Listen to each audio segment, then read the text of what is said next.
Hello friends and welcome on this platform. Les amis, l'église, au mieux la religion, c'est un réel problème pour l'émancipation du peuple africain. Nous sommes là où nous sommes aujourd'hui à cause des églises et la religion. Vous savez, il y a une différence entre endoctrinement et l'éducation. Ici, chez nous en Afrique, on n'est pas éduqué, on est endoctriné. C'est-à-dire qu'on croit aux choses que les gens disent et on nous demande de ne pas utiliser notre cerveau pour mieux réfléchir. L'éducation, c'est quelque chose de palpable. L'éducation ne tourne pas autour des diplômes. Mais à chaque fois qu'on utilise l'éducation pour vous faire savoir que c'est pour avoir des diplômes, sachez qu'on est en train de nous endoctriner. C'est ce qui se passe chez nous en Afrique. Et encore pire, les églises. Ce sont des instruments utilisés par les colons, par les maîtres qui nous ont esclavagisés. Cet instrument a été savamment utilisé, blanchi, pour que nous puissions rester là où nous sommes aujourd'hui. Je répète, la Bible, et mieux, la religion, sont des vrais éléments d'endoctrinement, d'endormissement du peuple africain. Regardez les Américains qui ont pompé des églises protestantes, témoins de Jéhovah. Les Américains fabriquent les armes pour se défendre. Les Américains défendent leurs armes de façon, leurs intérêts de façon physique. Les Américains ne prient pas un Dieu quelque part qui va venir les sauver de quelque chose. Jamais de la vie. Quand vous allez en Europe, l'Europe qui a fait du mal au peuple africain, jusqu'à présent, à l'heure où nous parlons, l'Europe et l'Occident collectif est le principal problème qui nous maintient, et là c'est la cause principale, disons ça comme ça, qui nous maintient dans le sous-développement. Les affaires de coopération économique entre l'Europe et l'Afrique, et vous pouvez citer d'autres éléments, les amis, sont des éléments qui font partie de notre sous-développement. Prenons l'exemple, coopération économique entre l'Union européenne et l'Afrique. L'Afrique vend quoi à l'Union européenne? Pratiquement rien. L'Afrique donne la matière première pour que l'industrie européenne tourne. Et qui dit transformation de matières premières dit plus-value. Et qui dit plus-value dit cherté. Donc, ça augmente le prix. C'est simple à comprendre. On n'a pas besoin d'être un grand économiste. Voilà ce que nous leur donnons pour fabriquer les choses, pour venir nous vendre plus cher. Parce que si on donne les choses brutes, ça n'a pas de valeur. Je veux dire une bonne valeur. Et quand ils transforment, ça a plus de valeur. Prenons le cas de l'Afrique du Sud. Les Allemands ont signé les accords avec le gouvernement sud-africain pour que le gouvernement sud-africain puisse acheter les véhicules en Allemagne. Les Sud-Africains sont capables de fabriquer des voitures de guerre. Je répète, les voitures de guerre. Mais n'ont pas le droit de fabriquer des voitures civiles. Les Allemands les envoient des voitures, donc ils achètent à ce niveau-là. Voilà le deal que le gouvernement sud-africain a signé avec le gouvernement allemand. Mais c'est une stupidité à nul autre pareil. C'est comme ça partout en Afrique. Donc nous sommes là, en train d'attendre un sauveur quelconque, invisible, qui va venir nous amener quelque part où on a tout construit, où on n'aura pas droit à un visa, on va voyager sans prendre de voiture, sans prendre de train, et on est là-dedans. Et à chaque fois, pour nous défendre, c'est avec le Saint-Esprit, c'est avec le sang de Jésus. Voilà notre protection.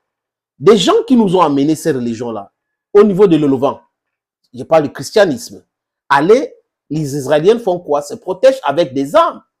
Même si aujourd'hui on peut parler de ce criminel qui est premier ministre en Israël, qui est en train de commettre des crimes contre le peuple palestinien, mais il se protège avec des armes. Des Européens, jusqu'au Vatican, ils se protègent avec des armes. Allons maintenant en Asie centrale, en Asie du Sud. Vous verrez que ils pratiquent quoi? Ce qu'on appelle le bouddhisme, le hindouisme, je vais dire, en Inde. Ils croient à cela, mais ils se protègent avec l'arme atomique. Je dis, l'Inde a l'arme atomique pour se protéger. Vous avez le Pakistan qui est un pays arabe qui se protège avec l'arme atomique. Allez donc en Chine. c'est du bouddhisme et beaucoup d'autres pays qui entourent ou qui ceinturent la Chine. C'est du bouddhisme. Ils se protègent avec l'arme. Ils ont des ennemis physiques, dont la Chine connaît ses ennemis. Les Américains connaissent leurs ennemis. Les Européens connaissent leurs ennemis. Vous voyez un peu ce que je suis en train de dire. Les Japonais qui pratiquent le shintoïsme connaissent bien les ennemis. Mais ici en Afrique, on est le peuple le plus maudit. Parce que quoi, les amis? On est amis avec nos ennemis. Tous les Africains, sans distinction, savent que l'Occident collectif est notre ennemi. Mais c'est avec l'Occident collectif qu'on marche, qu'on fait d'amitié. Donc, on est amis avec des gens qui sont nos ennemis. En fait, ça veut dire que quoi? Ça veut dire qu'on est stupide. Mais ce que nous sommes en train de faire sur cette plateforme aujourd'hui, c'est de pousser les Africains, les jeunes Africains, à se réveiller. Si vous voulez aller dans les églises, il n'y a pas de problème.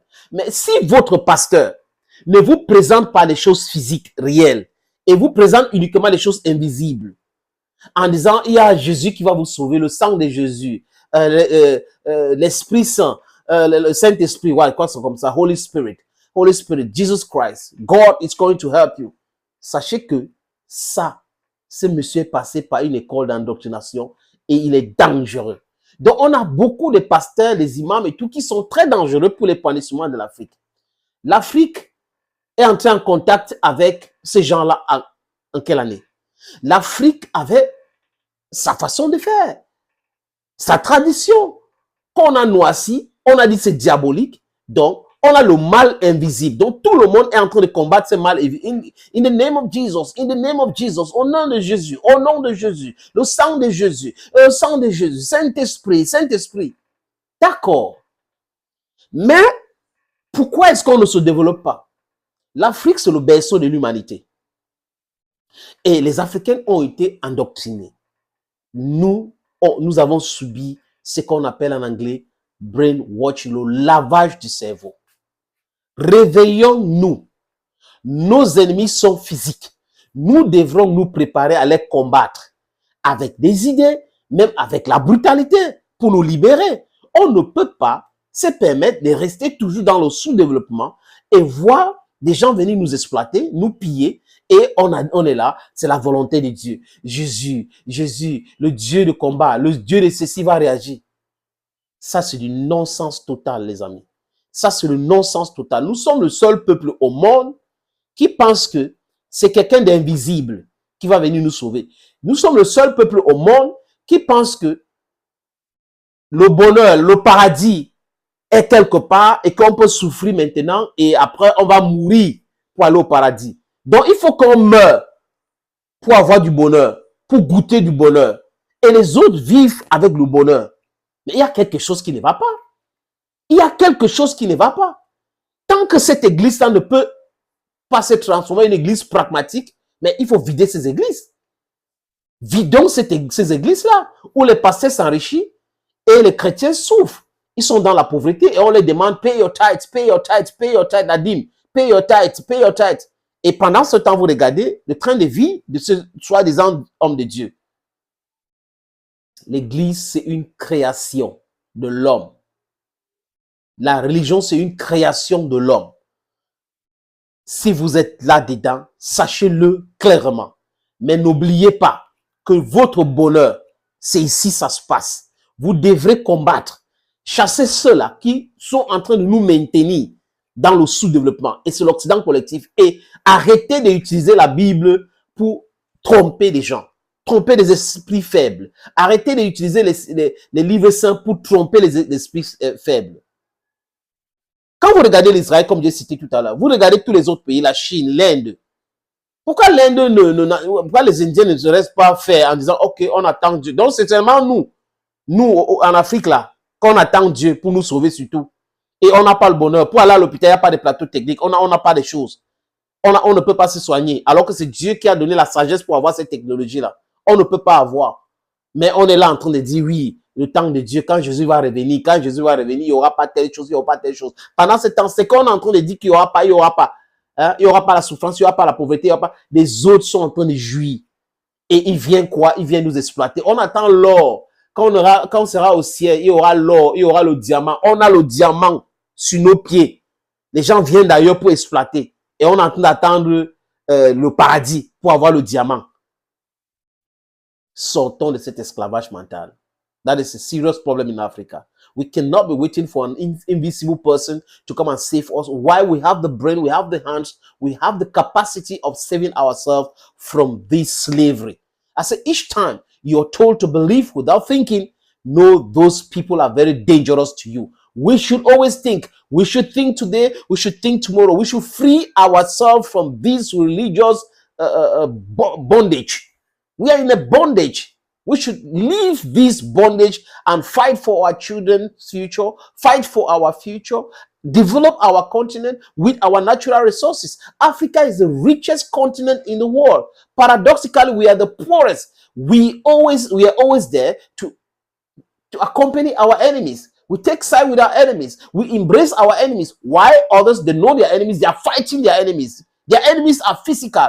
Ours is invincible. Le diable. Africa and Africans, wake up. Thank you, friends, and bye-bye.